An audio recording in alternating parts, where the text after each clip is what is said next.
Mike Vrabel, the new head coach of the New England Patriots. It's not a shock. It was not a well-kept secret. Probably because they basically hired him after the Chargers game. The second that Chargers debacle happened. Or maybe even they hired him a month ago. Maybe even before that. Some tell you they in retrospect, wanted to hire him a whole year ago, and they were too scared to rework Mayo's contract and the blowback from that. So you can talk about it all day long here on Jones and Keefe. Yes, Keefe here today. Now. Passcode works. No pink slip in the locker yet that I've seen. Not yet. So we'll get to all of it. 617-779-7937. That's your phone number and your text line. Interact on Twitter and Instagram at Jones and Keefe. You can watch along on twitch.tv/Boston WEEI. There's a healthy chat going on, I'd imagine. Yeah. But the internet here is down. So, yeah, we might not read your – it could be updated at any moment. I'd say good day for that. But you can chat along, and we'll follow along. We'll get to it. All right, so what's your – Plus, you can watch on YouTube. Just subscribe to WEEI, yes? What's your take now that it's official? Like, we've known for a while this was what it was going to be. We both had somebody else as our ideal hire, but now that we know that it is Mike Vrabel, what's your thought? Yeah, I think they leaned too far into – getting the adult in the room, the leader of men, overreacting to the experience or lack of experience with Gerard Mayo. I think it's an overreaction. I think they leaned too far into it. I do think it was a sham of a process, which I think is insulting to the Rooney Rule, but that's not even my real gripe with it. I just would have talked to a bunch of candidates. I would have talked to Ben Johnson and done a real interview. That was a fake interview. Leftwich and Pep Hamilton. Thank you, Pep Hamilton. Obviously, those were sham interviews, but I would have really interviewed Aaron Glenn. And I think if you took it seriously, he would have taken the interview. You didn't, so he didn't. I would have really interviewed Brian Flores, Ben Johnson. I would have called about Kevin O'Connell. So I'm just annoyed about all that. I think they leaned too far into the leader of men. But now you do have a guy who I think is an adult in the room. You have a guy who's done it before. There should be no surprises. And here's what I'll say about Vrabel. There's no excuses now. There's no excuses for the team to go out, underachieve. He's been the coach of the year. He's been to an AFC title game. He knows how it works in New England. So, great. You hired the adult in the room. You hired the leader of men. You know him well. No surprises. I will not entertain any excuses.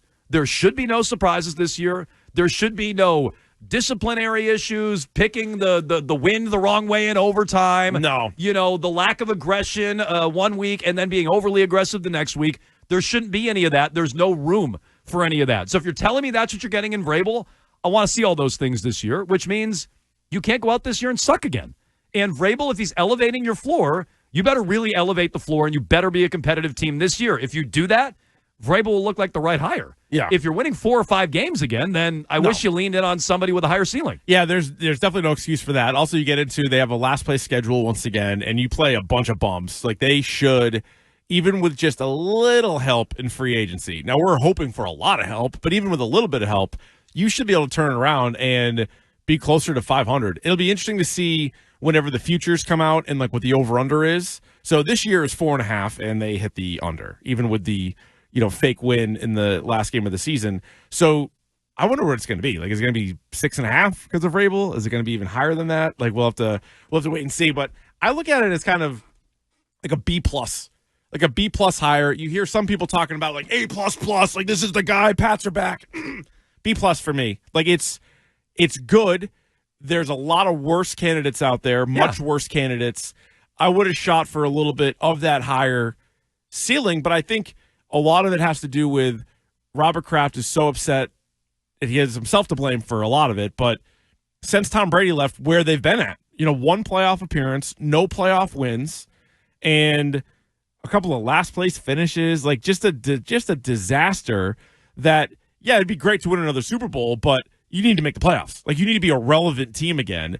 And Mike Vrabel is, in many ways, just the safe hire. You bring him in. He's safe, I think, for the team. He's also safe for the fan base. I think the majority of the fan base is happy with this. Yeah. Like overall, there was a poll question yesterday. I would pull it up if Twitter worked in here. Yeah, it does not. But there was a poll question yesterday that WEEI put out. It was like, do you like the hire or did you prefer Ben Johnson? Which, when you asked it a week ago, it was like close to 50-50. 55, 45. It was like 91% were like, great hire, home run, love it. Well, that's why I think if you did like the so it's a popular move. The Roddy T's score on the movie site, it's either up or down. Mm-hmm. There's no like 8 out of 10. No, up or down. You don't have a choice. You can't gray it. Up. I'll say up. Like it's a good hire.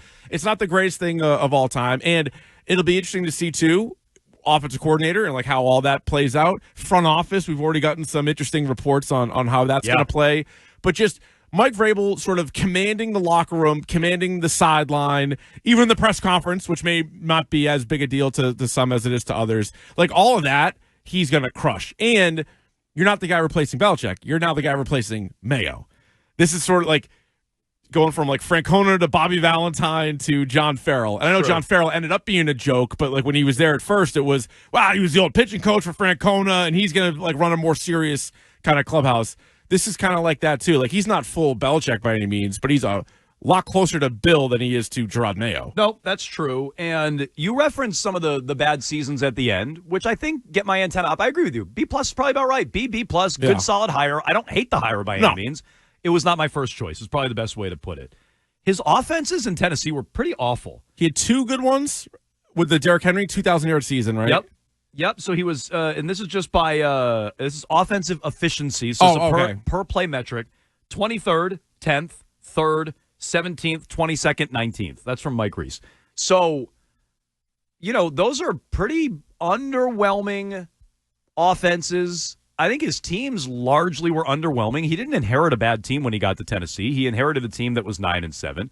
He went 9-7 in year one. It was bad the last 2 years. So I don't think it's perfect by any means. But we're trying to get into some of the things we do like about it, because I think we've highlighted a lot of what we question about it over these last couple of weeks, and why you would prefer Ben Johnson, or I preferred Liam Cohen and Kevin O'Connell and names like this, in addition to Ben Johnson. One thing I like, and I think you're going to see it and hear it in its entirety today here on WEEI. Mike Vrabel has a press conference at noon. He's introduced today at noon, which just really highlights two things. How fast this process was. It's the fastest coaching hire since 2019 in the NFL. Ron Rivera, I think, was hired after 2 days after the season in 2019. This is the fastest hire since then. So they flew through the process because it's probably been done. Well, they were the first coach or first team, not counting in-season firings. Yep. They were the first team to fire their coach. They didn't even wait a day. They waited an hour. And then they quickly got interviews, and clearly this was a sham to begin with, because they didn't want to wait around for guys that couldn't interview until later in the playoffs or until the season was over. So they got their two minority candidates out of the way immediately. Then they brought in Vrabel, brought in Ben Johnson, and I don't even know why they did that. Was that just in case Vrabel maybe took the Raiders job? But I don't think that maybe they had or just for the fans, just for the look of it. Yeah, maybe it was that. Just because the Mayo lack of a search pissed so many people off, they were just trying to satisfy that. I mean, in the history of Robert Kraft owning the team, how many head coach interviews has he done? Now, he had Bill for such a long time, but Bill, they traded for Bill, so that was, I don't want to call that a sham process, but that was not a true hiring process. Pete Carroll probably was a real one. Yeah, Pete Carroll. So all the way back then, and then so you trade for Bill Belichick, you make Gerard Mayo the coach in waiting, and then this is like, he was not the coach in waiting, Mike Vrabel, but he kind of was. Like, you just read between the lines. So, it doesn't mean it won't work. It's just, all right, it's back-to-back kind of sham process. So, 2019, it's the fastest since then. And they did another thing I did not expect. They upstaged the wild card round. I didn't think they'd make this announcement until tomorrow. There's a game tonight. Yeah. There were games yesterday. They kind of upstaged wild card weekend, which I didn't think Kraft would do. And I don't think the league would even let them, but I guess there's no rule. There's no a baseball A-Rod rule where it's like, hey, World Series, knock off your stuff. But this might as well be A-Rod. I mean, it's the same look at thing. Us. Yeah. And so, I know these other teams are in the playoffs, but don't forget about the Patriots. Like, Kraft's still thirsty for attention. I didn't even think he'd do that, but they flew through this process. I think some of the things you're going to like about Vrabel, and I'm certainly going to like Vrabel, especially before any games are played and losses start piling up, if they start piling up. I think you're going to hear that today at noon. I'd encourage you to stick around and listen to Mike Vrabel in his entirety. We'll air it live here on Jones and Keefe on WEEI. His introductory press conference from Gillette Stadium. I think you're going to get your member berries, which we all love, and like good ones. People said that about Mayo. No, I'm way more attached to Vrabel as a fan than Mayo. Mayo fake won a Super Bowl when he was here. He didn't even play. So he was like with the Logan Mankins, Wes Welker teams. He was on like all those teams. Vrabel was on like the teams. Vrabel started it. He wasn't the guy, but he was one of the guys who helped start it. So I'm gonna eat that up. We all love the early episodes of the Dynasty on Apple. Yeah. And so you're gonna get some of the member berries. You're gonna get like some good one-liners.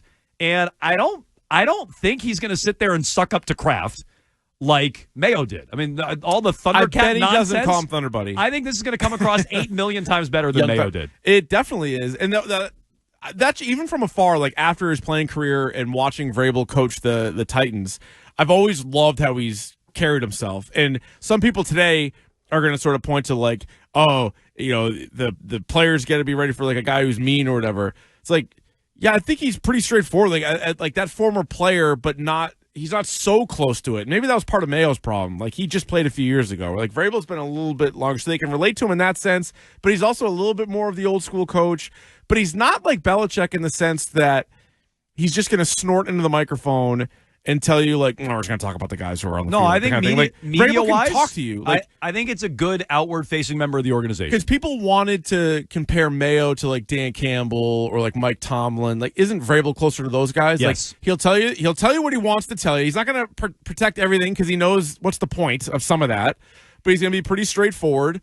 And I think he's also not going to worry about hurting the players' feelings and stuff like that. So that whole aspect of it, I'm in favor of. Would you cut your off for a Super Bowl? Oh, yeah, probably. Okay, good. That's incredible. Good. So, like, you can do that. The head coach, Mike Vrabel, versus, like, the head coach, Ben Johnson or Liam Cohen or these guys that we haven't seen yet, it's such an unknown. Like, that's a big question mark. Yeah. Like, Vrabel, the head coach, I feel like is a pretty safe bet. Yeah. It's just, all right, who does he get to run his offense? Because we've already heard a bunch of different names out there.